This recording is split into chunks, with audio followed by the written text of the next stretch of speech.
Well, we're here at one of the tree canopy walks. It's part of the city's park collector system that connects the different parks in the city. And people are here on a Sunday, and very interesting noises all around us. Some of them are hammers and human-made noises, but there's also beautiful cicada in the background and bird sounds and the sound of a city with nature and lots of human things going on as well. The park's connectors, that seems like a very unique, special thing that you've done here. Cities naturally have fragmented natural areas, and therefore we take great pains in trying, great efforts in trying to connect our natural areas so that our native biodiversity then can use an area much larger. And so we do it by multiple ways and different layering. Years ago, when we started a greening program, one of the key things that we want to bring back were actually birds. And so Chris Hales actually started this idea of green corridors, and that idea grew, and we started the Park Connectors Network.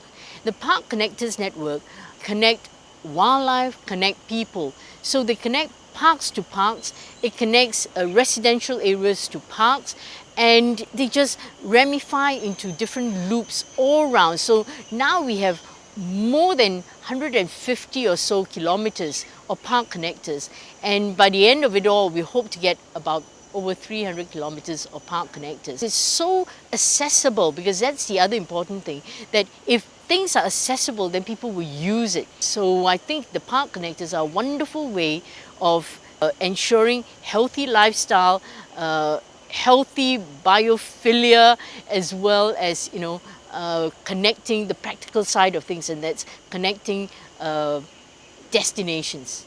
Lena, say again a little bit about the strategy that Singapore has taken to try to connect different layers of green and different green elements in the city. Okay, we have adopted a multi-pronged approach. So first of all, we have a green network of roads. And so one of the ways that we've used is have a diversity of different layers of trees. It's not just tall trees, but we also have medium-sized trees and then shrubs. And so it caters to all different size of animals, different kinds of animals. Then the next step will be then you connect one roadside planting to another roadside planting, and that's the canopy that they then form, that lovely overarching canopy. But at the same time, it's not just the natural elements that we're using, we're also using the buildings, because the buildings are all around us. Our high-rise buildings, rooftop, you would actually have not just plant a turf, but also have water features so that you can have dragonflies, and at the same time you could actually have small trees, and each of the roofs can actually connect with another roof. We also connect at different altitudinal levels. It's just equity amongst animals that you actually provide these connections for all different animals. That's great. So this is a matter of explicit strategy that you yes, have these that you just altitude. Now, with the plants, definitely, because we wanted to emulate that of a forest. I mean, the ideal thing would be not just city in a garden, but city in a forest. So have you been successful in preserving biodiversity in Singapore? Well, we have a monitoring tool that we have developed. And this monitoring tool is the Singapore Index on Cities Biodiversity, or the City Biodiversity Index. And it's an important tool, because we think that doing things is fine, but we need to then find out, are we doing it right or not? And there are more than 70 cities now around the world that have implemented in one way or another. So similarly for Singapore, we use key performance indicators as such, and similarly these indicators help us measure, are we doing the right thing? Is our biodiversity improving? And hopefully in a few years' time we will show that there's really that kind of results. At the present moment we do see more animals, more birds around, and greater diversity of species. Yeah.